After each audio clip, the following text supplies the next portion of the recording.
Well, here I am on the other side of the mountain, and the Silhouette has 5 seats. Boom! I guess it's two-tone.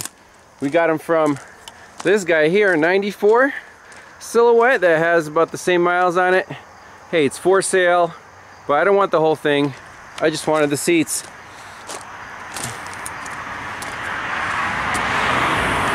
How's that for a cool sign? Wayne here does a lot of antique vehicles, restorations, and he's I mean, this is where the money is. People want their, you know, antique car restored. He's probably the only guy around here to do it, so really appreciate him selling me the seats. I paid him $100 cash, and he says the rest of the van's another 100. So that's it. We got seats, pretty much done. So this is a, what is it, 1959? 59 Chrysler 300. Chrysler 300. They either made, I think they made 413 of them or 430, I'm not sure. Oh, wow. So this was the king of the road, you're saying, right? Yes. King of the road back in 1959. 59. You didn't want to fool with this car in 1959 because you were going to be left sitting. Speedometer goes to 150 miles an hour, and it's a convertible, right? That's what makes it very, very rare and desirable. And the motor. And the motor, okay. 2 4-barrels. Okay. I think it's a 413 cubic inch, but the motor, because it has 2 4-barrels on it, and a convertible. So it gets about, what, 1 mile to the gallon, somewhere around there? I think it takes 3 gallons to get it to start. And the guy who you're doing this work for, he's selling it, right? He's already sold it? Yep, it's going to be sold. He's fairly, you know, he's up in age, and he's selling off all of his cars. Oh, man. I asked him how he felt about that, you know, and he said it seems like it'd be a sad time of life to let go of all of his cars, but he said it's, you know, it's one of them things you got to downsize sooner or later, and he wants to get rid of them before his wife has to deal with it, you know. You're right. But it's quite an investment. He bought it for back in the day for not that much. I think he said 1987 for $7,000 or $8,000, and it was in a chicken coop. Oh my gosh! And he's selling it for how much again? Over 100,000. So that's the investment. Forget the stock market. This is where it's at. Yeah. Yeah. And this is real Detroit steel. This is real. This is the real thing. Yeah, this is. So this whole thing weighs probably over 3 tons. Yeah, we're guessing about 3 ton. There's more metal in that front bumper than there is in 10 front ends of cars now. Yeah, and the modern stuff. Yeah, I went to a demolition derby at the Huntingdon County Fair, and they had the class with the old ones, you know, the frame, body on frame, and those cars, they wouldn't crumple, they would just go boom and bounce off of each other. It was really quite the show, and they would keep going and going. Like the frame would almost start buckling, and they would just keep, you know, trucking along. It's really a different era. What's hard to believe about this car is that you could buy this, you know, something this big. I mean, when you look at this now, you think this is unbelievable how big of a car it is. Right. But you could actually go in, I guess, and order this car and say, I think they only made them in 3 colors. But you go in and say, I want this color, I want wire wheels on it, I want a convertible. And I don't know, maybe it was only $3,000 in '59, but that was probably a lot of money too. I was 5 years old when this car was built. Man, it's unbelievable how they've changed automobiles. It really, truly is. And back when they built this car, I think the automobile manufacturers tried to outdo each other every year. Now they just play follow the leader, you know. You know what? Yeah. And somehow they know, okay, we know what he's doing. This is what we're going to do the same thing. Exactly. I mean, these tail fins are just ridiculous. Yeah. This is probably the peak of the tail fin era. I think so. Right around there. About 59, that was about, I think, in 60 they started not happening. Huh. Boom. That is just... This is the true definition of a land yacht, but a really fast one. And they were antique historic car. Beautiful cars. Oh yeah, undeniable. This is a work of art. Yep. But how it's changed. I don't think there's any plastic on this car at all. Maybe very little inside the car. Maybe the steering wheel is covered with plastic, but that's about it. The rest of it's steel. Huh. It looked like it was some kind of mahogany or ivory or something, something exotic. It might be some kind of plastic, but there's very little plastic. Oh, look at that cluster. And the interior was redone at some point, so it looks very fresh. The owner recently sold that car, but one of these cars, there's nothing like this. There's never going to be like this again. They made 400 of these. And this, how many are still out there? 413 or 430 of them, that's it. Yeah, so this is probably 1 out of 10 left on the road or something. There might be potentially 40 of them. I don't know. There's not many of them left. Yeah. Very rare car. So we got to see the original Chrysler 300. And it's got the, what do you call this? The typewriter? Typewriter drive. Typewriter drive, right there. That's your transmission shift buttons. There's a couple names they have for it. I call it typewriter because you push the button. Yep. There's no park in there. You push neutral and put the emergency brake on. Oh, and that's your park. Yeah, that's park. If you don't put the emergency brake on, it's going to run away. Run away. Crosby, Stills, and Nash. I seen them on Sunday, but it wasn't at night. Jimi Hendrix didn't play till Monday morning, and I wasn't there. Famous people. Wow, yep. Man. And some of these people I didn't even know back then. Jeff Beck Group, I don't know them. That's so cool. Quill, Mountain, I didn't know them. Creedence Clearwater. So is that when they started playing, or were they already big? They were big. They were big by then. Yeah. I was playing their music back in '69. This guy here I never heard of. Summer or whatever, never heard of him. Tim Harden, I never heard of him. Incredible string band, but everything got goofed up. Yep. There should be Donovan with a D. He's not even on there. Nope. I'm pretty sure I seen him. He subbed in. I think I seen him there. So they had an art show and crafts and food. So this is like the State College Arts Fest, but with 500,000 people. Yeah. I just can't imagine that many people in one place. Well, it took you about 3 hours to go to the bathroom. But when you're 15, you don't care about that. The days of peace and music. Everybody said to me, well, what you do about eating? I said, well, why would you worry about eating? I didn't care. You know, I used to go all day without eating. Oh, man. Now I have to have food about every 15 minutes. Oh, man. So this is just timeless. But I never seen these lineups until Judd gave me this. What year was this? August 69. Okay, 1969. I thought I was 16, but I just sit and figured it today. I was 15 years and 2 months old when I was there. I thought I was 16, but I wasn't. That explains why I didn't do any driving, because I didn't have... My friend Chuck graduated with me, but he was a few months older. So he was just 16 then? Yeah, he had a driver's license. And you guys took off for New York State. Yep, and he passed away about 2 years ago. He died.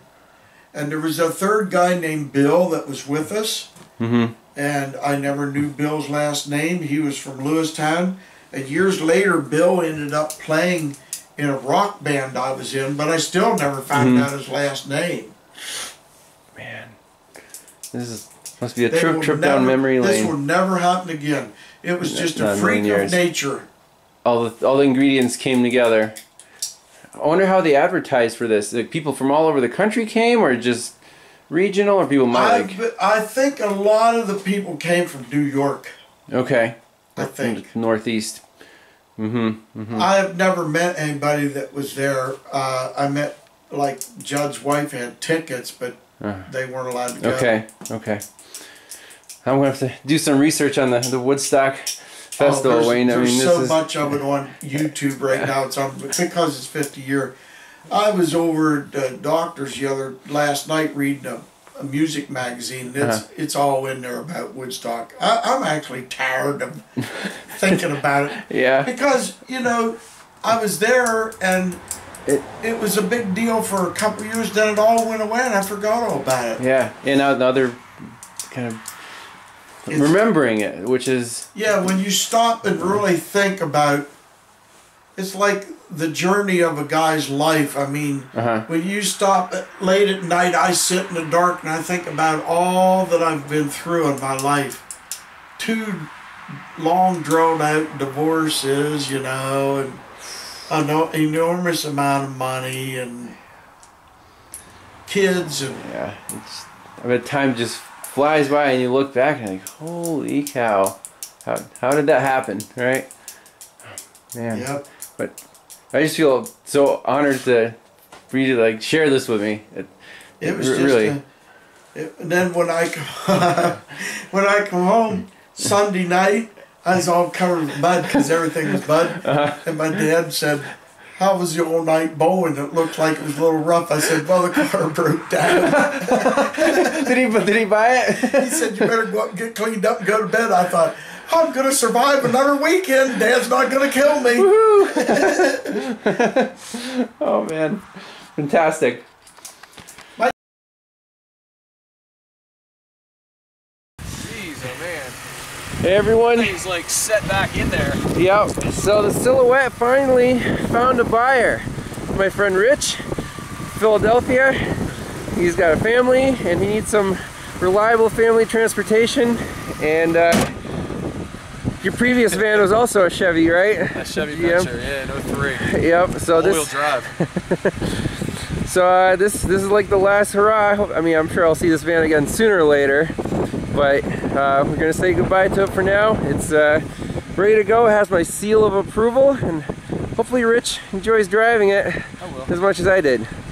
So thanks a lot for watching, and say goodbye to the Oldsmobile Silhouette.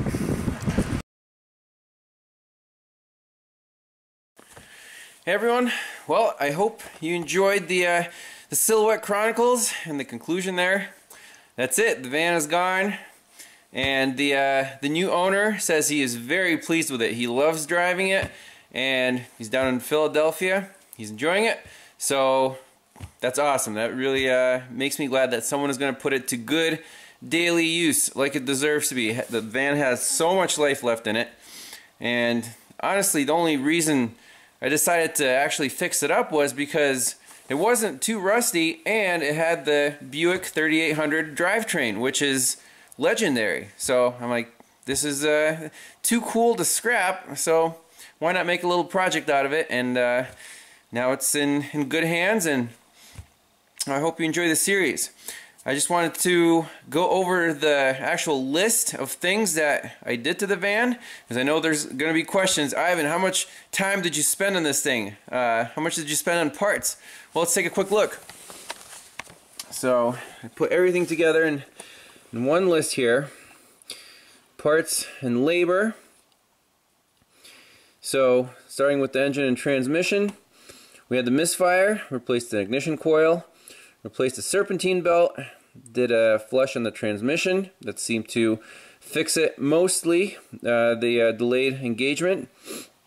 The radiator, the drain plug snapped off, dumped all the coolant out, so I had to replace that again, very cheap, and topped it off with coolant. And then the oxygen sensor was dead, so again, not much in parts there, swapped it out. Replace the thermostat to get the engine temperature back up to spec. Valve cover gaskets and grommets, along with the spark plugs and wires. So that was like the tune-up there. Obviously an oil change, air filter. The park neutral safety switch was corroded inside, and that turned into a little bit of a fiasco, snapping off the transmission shaft nut. But you know, welded it and it's doing fine. Did a check on the actual transmission, the pressure check with the transducer. I had to replace an oil cooler line that was not included in the videos. It just started leaking and replaced the metal line with a hose. No big deal. The serpentine belt started squeaking again, and one of the pulleys, the alternator pulley, was actually misaligned because the alternator was aftermarket. So I found a different pulley and put a spacer there to realign it. No more squeak. For the brakes, all new front brakes. New CV boot on the right axle. I did a toe-in alignment on it and kind of played with the tires to eliminate the pull, but it will need new tires eventually. I did check the rear brakes. Everything was good. The shoes we still have plenty of life left in them. And the adjusters got working again. Rear shocks, if I owned it long term I'd probably put those on, but it drives fine. Also the inflator in the back, that could be hooked up if it was, you know, if the owner wanted it, but we didn't get that far. Other items, headlights, adjusted the aim. The wipers, the washers were swapped around for some reason, the rear and the front washers. Also, remember the wipers stayed on, so we have to replace that pulse board. New blades, obviously. And then washed all the mold off of it. On the lift gate, I had to fix a return spring for one of the latches. Interior was a mess. Vacuum and cleaned that up. Headliner, we saw I think it did a pretty decent job pinning that up. Driver's window, all of the plastic guides were busted. Replaced those. It's doing fine. Goes up and down. Turn signal stock. Yeah, it was kind of a mess there, but repaired it with some welding and some nuts there, and it's, so as far as I know, it's still holding up. The power lock for the lift gate was not working, and it was, you know, I took it apart. The part was not available. Kind of lubed it up. It works okay, just makes a weird sound. Instrument cluster, we saw that in the last episode. So revamped there, that was a 3-hour job. Removed all the vinyl decals. Replaced the front and the rear speakers. Seats, we just saw that we got them at from that junk Silhouette at Wayne's Auto. The blower motor was squeaking, especially when it was cold. I just took it apart, lubed everything, put it back together. No more squeak, no parts required. Put some electrical tape on those pinstripes on the side after the decals were removed, so it doesn't look too ugly. The van needs all the help it can get. And power seat controls were the plastic was just hanging down, so attached with a zip tie. Again, no parts purchased. Driver's mirror is wobbling. Put some foam in there. And the last big thing that we didn't do, that the customer said he would hold off for the winter at least, is the air conditioning. It needs a new compressor and an orifice tube. So, total parts count here, $675 for parts and 33 hours of labor. Oh man. So grand total is about $3 grand. So someone brought this van to me and said fix everything, and that's not everything, but it would be $3 grand, which is way more than the resale value of the van. So in cases like this, I mean, it has to be a labor of love. It's like, you know, it took me like all summer to kind of just chip away at it. It was a fun project, and I don't know, it was fun. It was fun to share it with all of you, and I know some people really were into it.